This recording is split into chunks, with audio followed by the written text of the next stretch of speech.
Hi guys, it's Chris from the Ultimate Recycler here. It's time I took you on another little deal. As far as what my shop goes, I've got a second-hand antique shop, and I have people call past all the time with stuff to sell to me. These three boxes were in the back of a car, and this old vegetable stand were in the back of a car. An elderly gentleman drove here. He's been cleaning out his shed. I've bought off him once before, and I've suggested that he shouldn't throw anything out, just run it by me, and you could get some cash. Well, in this particular deal, I offered him $75. He was most happy to receive that. I've only had a really quick look, so let's go through and see what we've got. There's a lot of rusty shed stuff which I like in the shop, but I'm really not sure what's in some of these other things. This one's a mirror. Plastic mirror. It looks very 1970s. So it's undamaged, it's complete, it should sell okay, but there's not a lot of value. Made in Hong Kong, so you're definitely 1970s. But it will sell, and I'd probably get, I reckon I'd get $25 for that without any problems. So let's delve into this other box here. Hurricane lamps are always popular. These ones are actually quite modern. Oh, this one's an old one actually. I thought when I first had a glance at the modern ones. Can't quite read the brand on this one. Chelwin. I'm not sure if it's an English one or an Australian one, but it's certainly not modern. Possibly English. But it's complete. The wick winder looks like it works. Doesn't appear to be rusted out, just has surface rust. So that's a nice little lamp. Being an older one, I'd probably get 25, maybe even 30 for that. The other one which I did spot in this car is made in China. It's a more modern one, but it's still gone a little rusty, which adds to its charm. And as a decorator piece, you know, I'd still get $15 for that without any problems. So you can see my 75 is going to be well spent, just on quantity. This little kerosene pressure stove, they're very common, Companion, common brand. They are brass, and if you go to the trouble it would polish up nicely. This one's got the little diffuser think cap, which is often missing on them. So that's quite a usable piece. Feels like the leather washers need replacing to use it, but it is complete. I could polish it up, and I've seen them advertised $30, $40, $50, but I'll probably put that in the shop for 20 as it is, and someone else can polish it. This canister here, galvanized flower, it looks like a more modern decorator piece. It's been in the shed for a while, gone a bit rusty, but you know, $5 there. Here's an older canister, quite knocked around, but still in good nick. The hinge isn't broken. So look, that may even pull $10. I'll make a list when I've finished, and I'll add it to the end of this video, just to give you an idea how this multiplication works out with regards to profit.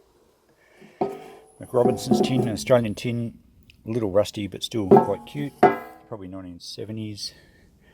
Now this one is another tin, and you may have seen a video I did a little while back, and I'll put a link on the screen now up the top right hand corner. Underneath these painted tins, and I don't know if this one's got any advertising under it, but a lot of tins like this were painted in the 50s, and it looks like there may be some writing under there, so I'm going to clean this one up, and we may have found a little treasure. The paint can hide what potentially could be quite a rare and valuable tin, so we'll clean that one up, and I'll add that to the end of the video too. Here we have a bee smoker. Don't get these all the time. The bellows look in pretty good condition. So that's a nice little find. I'm not really sure what they're worth. I'd probably check eBay to see what they sell at. I would be thinking $20 or $30 with a bit of a little cleanup. So that's a nice little find. These sprayers are fairly common. This one's in pretty good condition. They are mostly brass. I think the bowl is copper, but that's a $10 to $15 item just to sell as a little decorator sprayer. Tobacco tins, very common, Benson & Hedges one. Always checking them. Sometimes they have old money or medallions or even war medals are found in them sometimes. Strepsil tin's not that interesting. Another more modern one. And a Dr. Pat pipe tobacco tin. You notice there's 50 grams on there, so that's not overly old. So they're only a few dollars each. The Benson & Hedges one I might get 5 for. So that's one box full. I'm not keeping a tally as I'm saying these prices, but as I said, I will do a list at the end and see how the deal pans out. Now in the second box, we have some tin canisters, and it looks like there's a set here. 3, 4, 5. So 5 of them. They look in pretty good condition inside. Now these have been painted as well with transfers put on them, but I don't think there's going to be any advertising underneath them being canisters. But these will look good. Kitchenalia is very popular. I'll give these a wash up and they'll go straight in the kitchen room in the shop. And I would think that set will probably pull $30 or $40. So that's going to add to the total. Another canister here. This one just feels like it's a single canister. Yes. Early plastic. Nothing written on it, so it's probably just a biscuit container. What have we got here? It's Australian made. So probably only $5. Is not. If it was a brighter retro colour, you might get a bit more. We have a fire tool set. The smaller ones are pretty hard to sell. Looks like it's all there. The tongs, little shovel, and the hairbrush.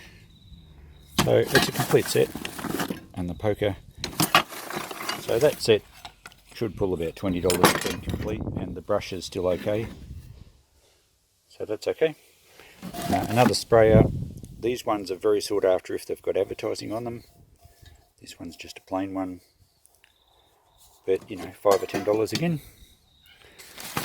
Now we have an old meat mincer, English made, a bit rusty, but people still use them for fishing burley. Sometimes if they're clean enough, people actually will make sausages with them. This one's a bit far gone for that. The handle's okay, it looks like all the fittings are there. So again, you see these at quite high prices, but they are very, very common. Even so, I'll put that together, give it a bit of a wash up, and that should bring $20. The last item in this box is something in a plastic bag. Electrical fittings. They're all Bakelite light fittings. These were the party lights where they had the cord going along, and these fittings were spread along the cord. Probably not a lot of value there. I might actually keep these fittings to make lamps from. I'm going to start upcycling some items to make quirky lamps, so they might be handy, so I'll keep those. And we have a razor here in the bottom, a Gillette razor. Look, they do sell. This one's actually not a bad one in that it's the open out style. There we go. Hasn't got a blade in it, but it's nice and clean. I'd probably get $10 for that. It's got blades in a little cartridge with it. Probably 1970s, that one. Alright, the last box here, we have a billy, tin billy. A bit rusty, but the campers still like them. Easy $5 there. Another classic item that turn up all the time is the Kero blowtorch. This one again is complete. And they are brass and they do polish up very nicely, but it is a fair bit of work. The washers are gone in the pump, but they're easy to replace the leather washers if you want to use the things.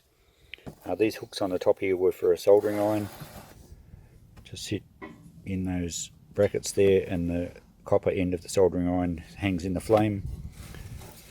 But look, that's a good complete item. I would probably get $20 for that. Again, if you polished it up, you could get a lot more, but you've just got to be aware of the time you put in. What else is left in this last box? We have a enamel light shade. It was blue enamel underneath. Someone's painted over the top of it. The paint should come off okay. I think that'll look nice with the blue enamel, and I'll keep that for use in a lamp. If I was to sell it, I'd probably get $10 cleaned up, or $5 as it is. A little Brasso tin. It's an older one, not in bad condition. They just look good with a display of tins. Easy $5 there. Probably get 10 if it cleans up a bit better. Now bottles. I'll do a video on bottles at some stage because it's quite a specialised area. Nothing in here is really of much value. That one's 1940s. But I'll do a video on dating them and give you an idea on values of bottles at some stage.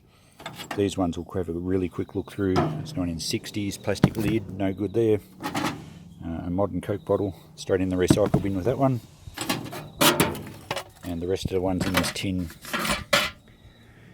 probably a 50s or 60s. Yeah, these are nothing. The triangular poisons look okay, and they do turn up in blue and green as well as amber, but that one's probably 1930s or 40s cork top, but they're so common they're not really that collectible. A little essence bottle. Yeah, so these bottles I'll be putting straight in the recycle bin. There's no value there. I could possibly try the 3 coffin shaped poisons cleaned up on the shelf with $5 tag on the set of 3, and they may sell, but I've got better things to do with my time, so I won't worry about those. They're very common. This item here, swing, I think it's another razor. It unscrews. Yes, it's another razor. That's quite a nice little one. White Bakelite case, older than the first one, probably 1950s. So that will grab at least $10 from that one, I would say. And the last item is this little firebox. Kind of cute, wrought iron frame, removable box. A bit rusty, but it's cute. I'll put that out the front of the shop. And without even cleaning it, would get $10 out of the problem. So that's the lot. There's no really good treasures except perhaps this tin, depending on what advertising we have under the paint. So check at the end of this video and I'll show that one off. Hopefully it's something pretty good. Otherwise, I think my 75 was pretty well spent. We'll look at the notepad later again and see how it tallies up. With these deals, if I find anything particularly good, I always ring the people back. I keep their contact details and give them a bit extra. It's the best business promotion you can do. You get a good name as an honest dealer, and you know, if I make a healthy margin, I'm happy to have people come back and have people talk about an honest dealership, and it's the best advertising you can do. So I always give people extra if I find anything good. So we'll see what's under this tin. Okay, as with my previous video on removing paint from old cans, I'm soaking this one in some petrol. I'll just do one section at a time. So I've just set it in there. It's an enamel paint, and that's the first thing to identify, because petrol is not going to affect an acrylic paint. So hopefully this does soften the paint and enables me to peel it off without harming whatever is underneath, and I have no idea what's underneath. I'm hoping something is. So we'll leave it soak for a bit and we'll have a look. So this can's been soaking all day. You can see the petrol's evaporated, or mostly. It softened a little bit, and I got some steel wool onto it just before, and it cleaned it off a bit, enough to show that there is some writing underneath, but it took a lot to clean that section off, and the paint really hasn't softened much, so I'm not sure what sort of paint it is. It doesn't sort of react like a normal enamel. but I have been able to identify the can, and it's actually an Activit 1960s food drink. It's like a Milo or an Ovaltine. So given that it's not going to come off very easily, and I did find one on eBay that only sold for about $10, it's not worth the hassle to clean it off.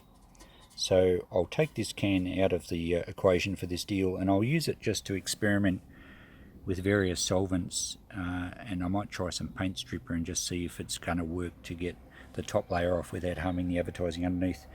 And that's all good knowledge for cleaning up valuable cans down the track, because if I stuff this one, it kind of doesn't really matter. So we won't include this one in the deal, but it'll be a good experimental can for me to learn more about dissolving various types of paint. So just before we go to the final tally list, here's the canisters I cleaned up. You can see they came up really well. I ended up putting $55 on them in the shop. And the enamel light shade, the paint cleaned off beautifully, and as I said earlier, I'll be keeping this one. But to sell it, I'd easily get 10, probably even $20. And now we move to the final phase of this video, the moment of truth, the list of prices. It's a couple of months later now, everything is sold. So here's what we did on Old Fred's deal. The prices were pretty much as explained. Sometimes I discount them to move them on, particularly if they've been in the shop for a while. But they sold pretty well. I like to keep my prices reasonable so they don't sit around for long. The best price, as you can see there, was $55 for that canister set, and the enamel light shade, as I mentioned, I'm not selling. So we got a total of $350, which is a pretty good margin on $75 outlay. In fact, that's a little bit more than what I usually bargain on. I like to try and triple or maybe just 4 times my money, particularly if there's a few things that need a bit of work to clean up or minor repair jobs. So as I said earlier, I like to give people a kickback if I do well. I kept Fred's details. So what we have here is $50 back to Fred. I'll contact him and let him know. So that means I'm still making a healthy margin on this deal. He's getting a nice kickback that was unexpected. There's good advertising for my business, and it just seems to work really well, and that probably explains why I've been in business for a long time and I don't have to spend anything on advertising. So thanks for watching. Give me some feedback if you like these sort of videos. Hopefully you'll learn a bit on values of items, and it's a great way to make some cash. See you later.